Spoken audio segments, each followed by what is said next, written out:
Miss Pendry.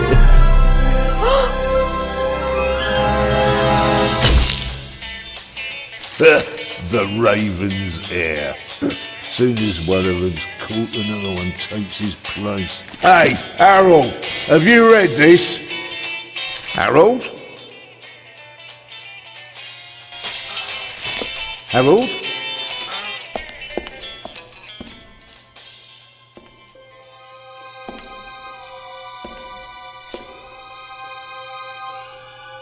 Harold?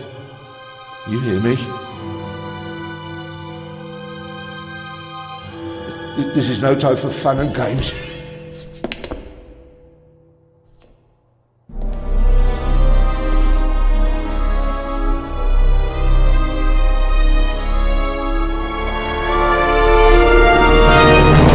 Shh! Calm down. I'm a copper. We're on the same side.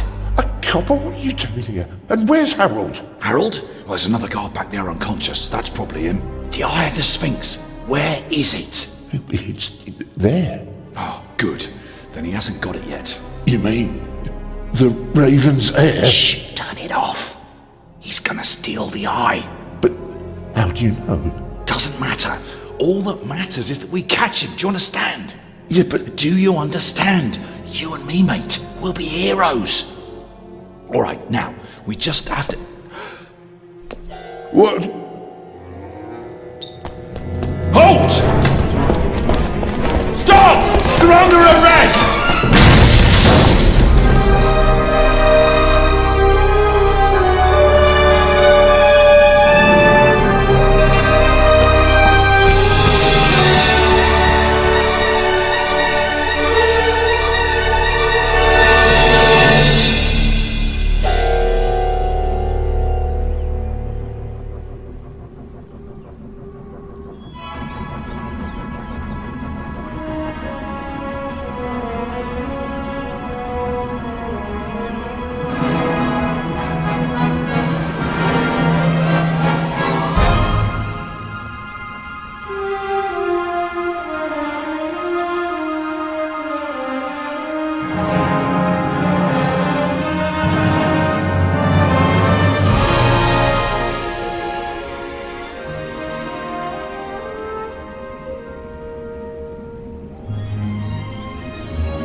Hands up!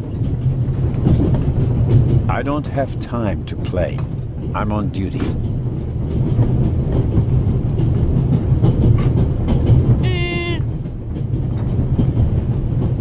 Haha, you're funny. But you don't look like a real cop. You don't even have a revolver.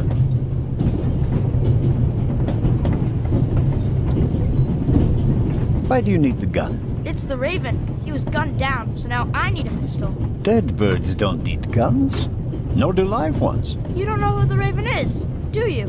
He's the greatest burglar ever. He stole paintings from the Louvre, and those priceless eggs with gold and diamonds and stuff. And Bobby Dobbs says he replaced the crown jewels with rhinestones. I know who the Raven was. Although, I don't quite buy that bit about the crown jewels. What's your name, boy? My name is Matthew Miller, And where are you from, Matthew Miller? from Dillsburg, Pennsylvania. But my mom and I live in England now. She's taking care of some rich old lady. We're on our way to Venice at the moment. We're taking a cruise on a big ship. Impressive. You've already seen half the world. I've spent my entire life in Switzerland. Must be really boring. You do know these days there are thieves far more dangerous than your old Raven. 2 days ago, a precious ruby was stolen from the British Museum. There was an explosion. A guard was severely injured. Really? Yeah. And do you know what the papers say? You talk too much, Constable. Zellner, monsieur. Anton Jakob Zellner. Or did he pull a gun on you? No, monsieur. Get a move on. Inspector Legrand, it's a great honor to work with a celebrity like you. We appreciate the support of the Swiss police, but it'd be better if you'd remain seated and keep an eye on things. But monsieur, surely I can be of assistance, somehow. I saw a safe being loaded. We have everything under control. If you'll excuse me, I'll be in the first freight car at the back of the train for the rest of the trip. I'm not here to enjoy the beautiful scenery. I am a good observer, and I have finally honed powers of deduction. Thanks to that? I watched the people on the platform in Zurich. I know, for example, that man over there is a violinist. That would be more impressive if there weren't a violin case next to him. And I believe that the gentleman in the next carriage is a German doctor on his way to Italy to take up a new position. And what gives you that idea? There's the rod of Asclepius engraved on his cufflink. And he's carrying a German-Italian dictionary. Maybe he's just taking a holiday in Italy, following in Goethe's footsteps. Too much luggage. And no, he's not retiring to Italy either. The suitcases are too shabby for me to believe that he can afford to retire in his late 50s. All right then, Constable... Zellner. Constable Zellner. If you're such a clever fellow, what am I doing on this train?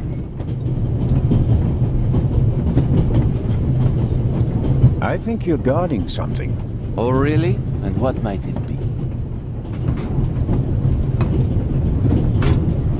I really couldn't say. But it must be very important. Why is that? Because you are very important. They wouldn't have assigned the case to you if it were just a trifle. Let's assume that we really are transporting something very important on this train. And let's assume that it really is my job to see that it arrives safely. Then why isn't the train crawling with police?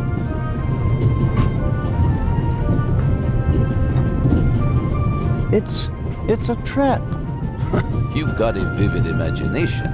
I'll give you that. Well, that is impressive, I admit. But the fewer people involved, the better. We'll get along fine without you. You won't. Won't. Pardonnez-moi. I can help. And I will help. You're in my country. And I've been ordered to assist you. And that's exactly what I'll do, whether you like it or not. Clever and stubborn. Your commitment speaks volumes, Zellner. But this is my show, and I don't need you. Bon voyage. But how do you know?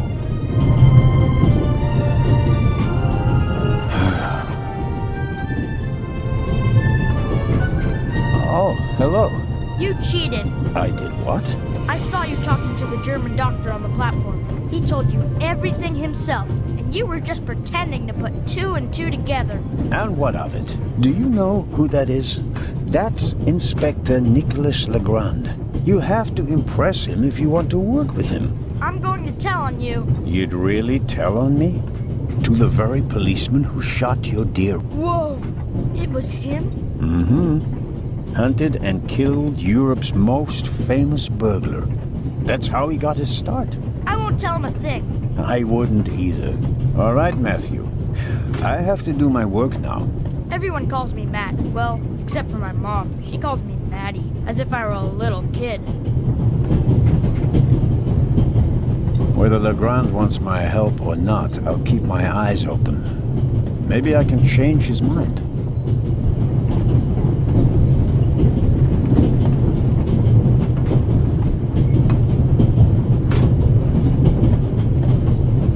This morning, I thought I wouldn't be hungry because of all the excitement. Thankfully, I bought a sandwich with me anyway.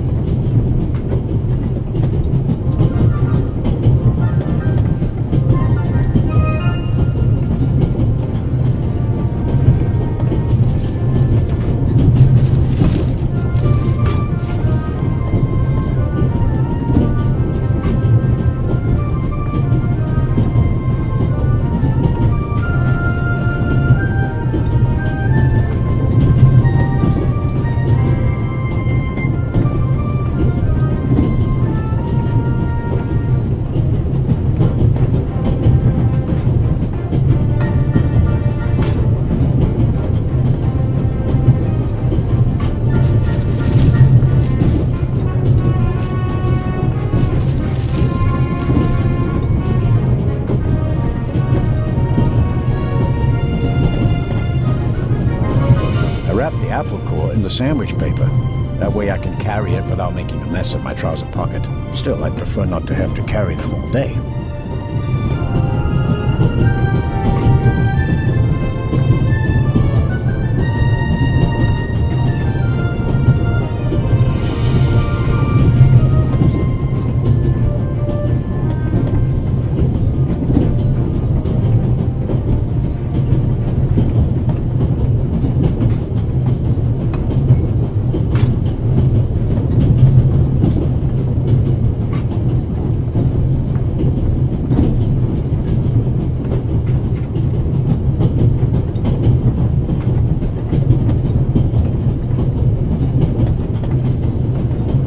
The napkin came with the croissant I bought at the train station. A guilty pleasure. I don't need that either.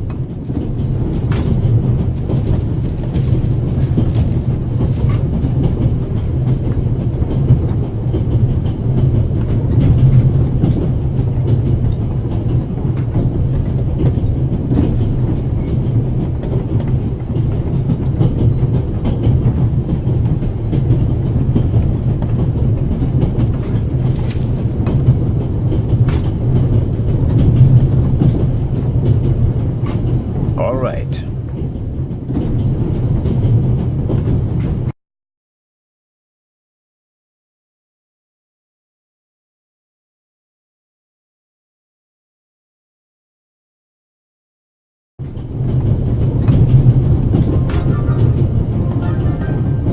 The violinist is a good-looking fellow, but one can only hope that his violin is better tuned than he.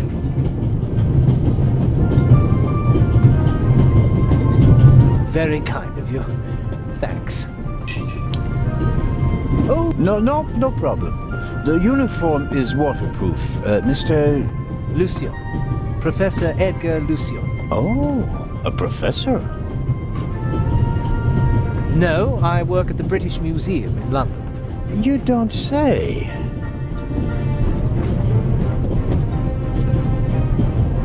Did you notice anything unusual on the train? Here? On the train? No. I can't say that I have. Although I did spend most of the time... May I ask where you are going? Of course. To Venice. I'm going to meet some colleagues there. Oh, Venice. A beautiful city, so I'm told. Indeed. But I really have to take my leave now. If you work in the British Museum, then you must have experienced the burglary firsthand. No, I wouldn't say that. Oh. There was a lot of commotion, but I didn't really pay much attention. There was a break-in in your museum, and it didn't concern you? Well, let's just say that nothing that's happened in the last 2,000 years concerns me.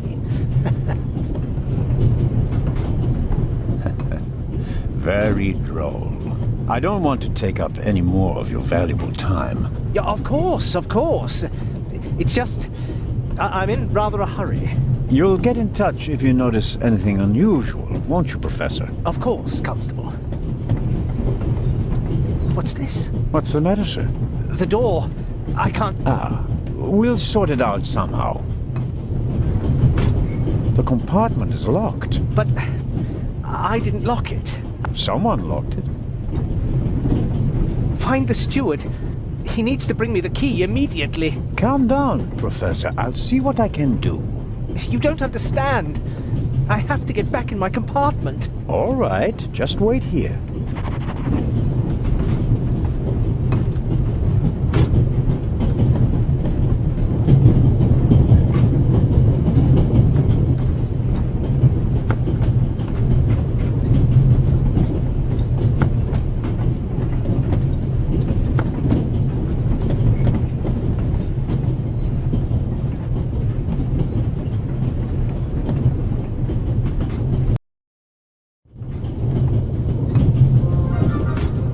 I don't believe it. I never thought I'd ever meet you. Pardon me, but we'd prefer... It's all right, Miss Miller. I'd like to speak to the inspector. Unfortunately, just a constable, Lady Westmacott. I'm reading The Vicarage in the Mirror right now, for the 5th time at least. That's nice, Constable. Zellner. Anton Jakob Zellner. This is my companion, Miss Miller. A pleasure. May I ask what you're doing here? Are you on holiday? Holiday? Yes, so to speak. The first and last holiday of my life. I've been writing since I was a little girl. It became my job, and now I've stopped. So, this must be a holiday. I have all of your books. Your Detective Partout is my favorite character. Then I have bad news for you. I killed the old wretch off years ago. I don't understand. I'd rather not discuss my work, Constable. Oh, well, fine.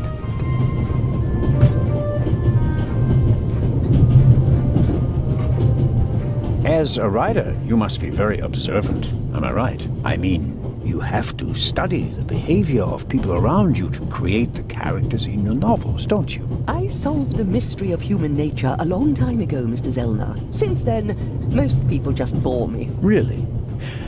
I had the impression you were eyeing me suspiciously as I came in. What do you want to know, Constable?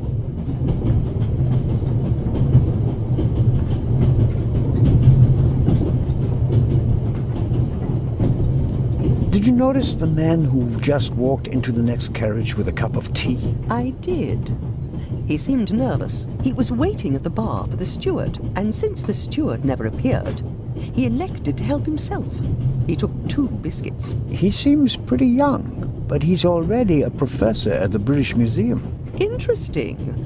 I'll have to talk to him later. Just out of courtesy, of course.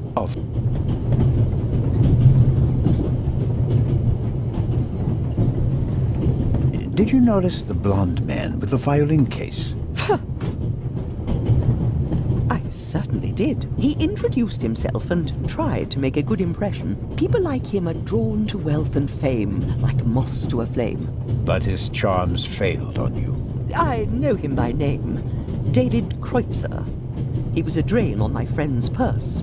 Do you think he has a money problem? People like him always have a money problem. No matter how much you give them, they always spend twice as much and complain that they have far too little. As much as I'd like to keep talking, duty calls. You... Madam? I did observe you as you came in. You seemed so... eager. It's been a long time since I've had a chance to prove myself, madam. And this is it? Your chance? I do hope so. Then grab it. I shall do my best.